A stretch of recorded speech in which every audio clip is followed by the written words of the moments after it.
Hey everybody, welcome back to the Financial Lit Podcast. I'm joined by a special guest. I'm joined by Nate Patterson. He's on the podcast again to help facilitate a conversation about an NBFI. What does that mean? That's a non-banking financial institution.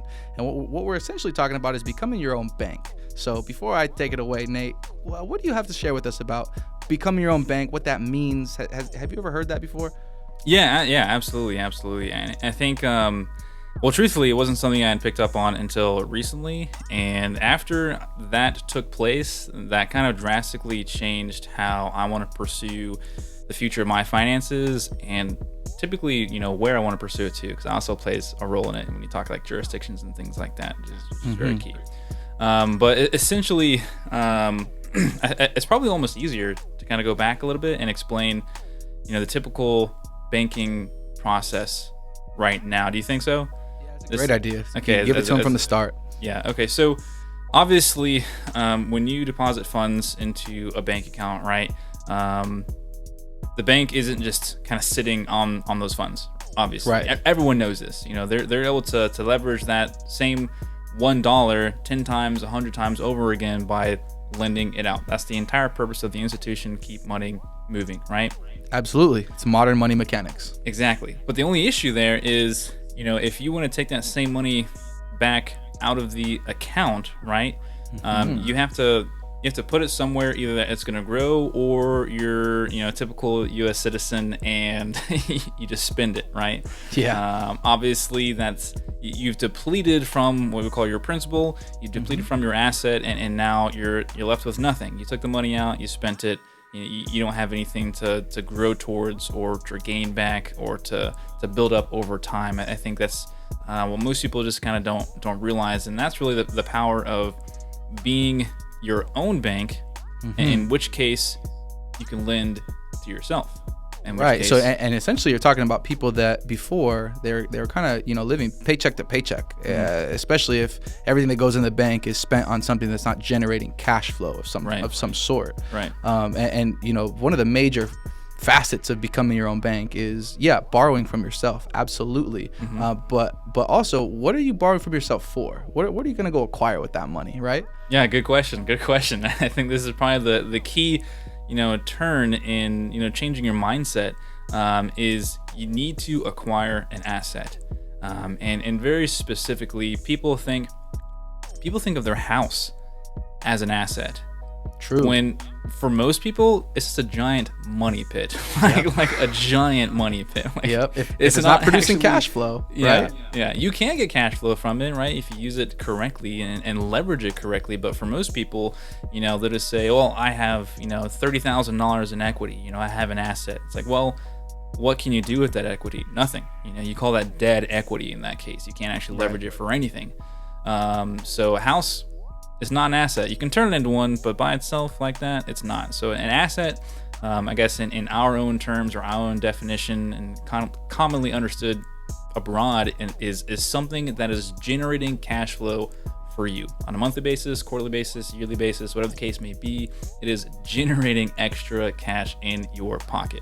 That's an asset. 1,000,000%, right. And we can create or we can acquire assets from our regular bank accounts. We can acquire them from our non-bank bank accounts, our NBFI bank accounts. You can acquire them from trust accounts. You can syndicate assets with other people to acquire these things. There's many ways to get to, holding and owning different asset classes. Right. We are trying to get people to understand, you can do what the banks do. You can become your own bank. You can be the banker. You don't need to put money into one of their institutions in order to get the benefit that you're looking for. All you have to do is learn how to be your own bank, learn how to set up your own NBFI, your own non-banking financial institution. Do you want to go into a little bit about how we do that, Nate? Yeah, absolutely. I think first it starts with, once again, getting an asset, right? Cash flow or appreciation, I should say too, because you can use that appreciation to your advantage. In Absolutely. our case, it kind of goes towards iCovest, right? Our community there, in which the baseline for everything that we have is all in gold and silver, right? Which we're projecting is going to appreciate quite substantially. Yes. And so, or at least hold its value, respective of the dollar crashing like crazy. Exactly. And we already know the dollar's going downhill so incredibly fast. I mean, that's a whole different conversation all on its Right. own. But when you're able to do that, right, you can then take the silver, right, or the gold that's been acquired, and you can leverage against that, which there's a lot of benefits to that in itself. But it comes down to the basic principle of OPM, right? Other people's money, okay? Yes, when you draw from the bank, when you draw from your checking account, when you draw from your savings account, you're drawing from your own money. Whenever you borrow money from the bank, that's technically OPM coming from the bank, but it's usually at an interest rate that's going to hurt you in the long term. If you don't know anything about strategic payoff, the debenture management system, right, interest flow, interest cancellation, everything else we teach through the in the academy at iCovest. Exactly. Other topics we'll get into for the future. But when you take your silver and you collateralize it, you leverage against it, you can draw OPM from that silver, right, to acquire other assets. Yes, sir. So you didn't have to take that money that you earned, from your job probably as income and put it into something and instantly lose it. You get to keep all of that, and you get to take the OPM that you got from leveraging the silver and put that into an asset as well. And ideally, the asset's going to perform higher than whatever interest you borrowed at. Now, going back to the whole fact that it's your own bank, it's your own non-bank financial institution, you're paying yourself back. Yes, sir. You set the rate at whatever you want it to be, right? Yes, sir. That's the beauty of it. That's the beauty. So, and what you're saying, is so mind-blowing for a lot of people. So you're telling me that I can, one, protect the value of my dollars in silver or gold. I can store them here. And then I don't have to deplete the principal amount of my gold and silver. I can actually just leverage that position so that I can acquire something that cash flows. Right. And if I'm going to leverage it and it's my money and I'm the bank, then I look at myself. I say, self, how much do we need? Oh, look, maybe we need $50,000 for an acquisition of some sort. Okay, self, how much do you want to pay yourself back? Well, let's say we want to pay ourselves back at 5% interest.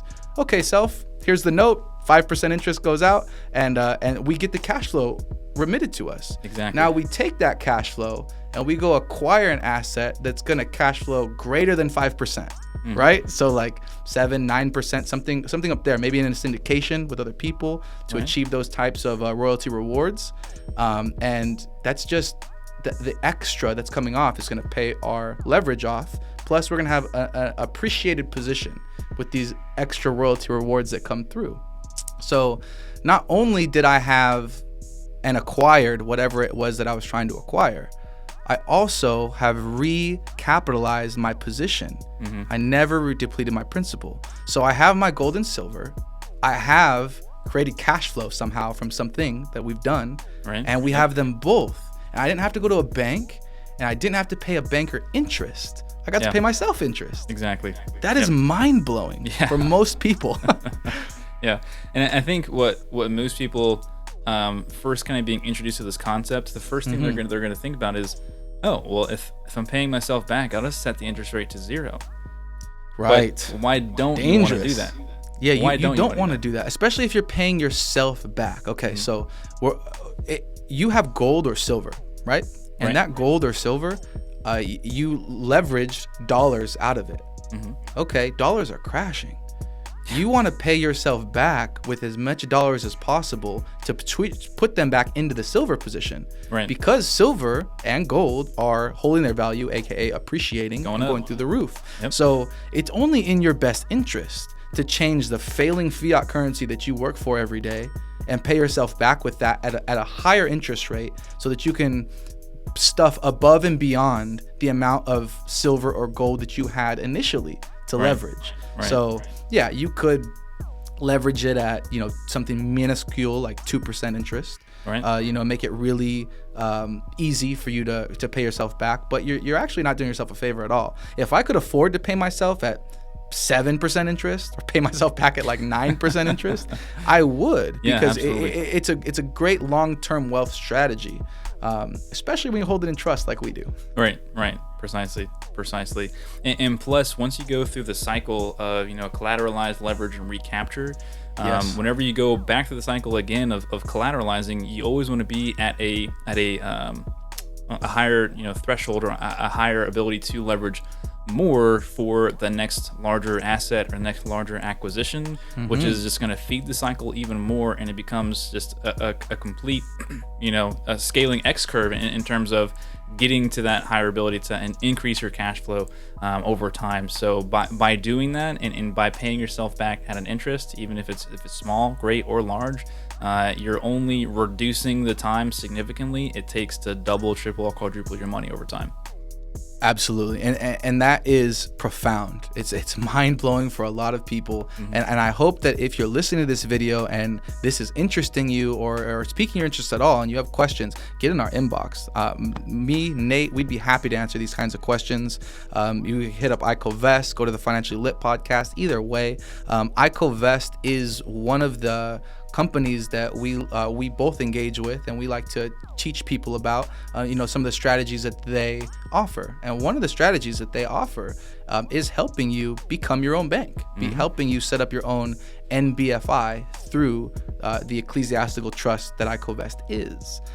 So if you guys wanted more information about that, we'd be happy to show you a CPO, a top-down, high-level overview about what we do as a trust, and see if making your own NBFI is right for you with your financial goals, your current picture, what you're trying to accomplish, all those things. We sit down with you guys on a one-to-one basis, and we make sure, where are you now? Where are you trying to go? And is this the solution that's going to get you there? Absolutely. Yeah.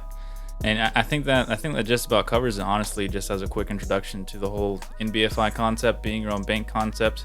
But if the common person was able to really, take these things to heart and just adjust how they do their finances, they're going to see long-term, values pay out greater than anything they could do in the commercial jurisdiction. So I think it's a great opportunity.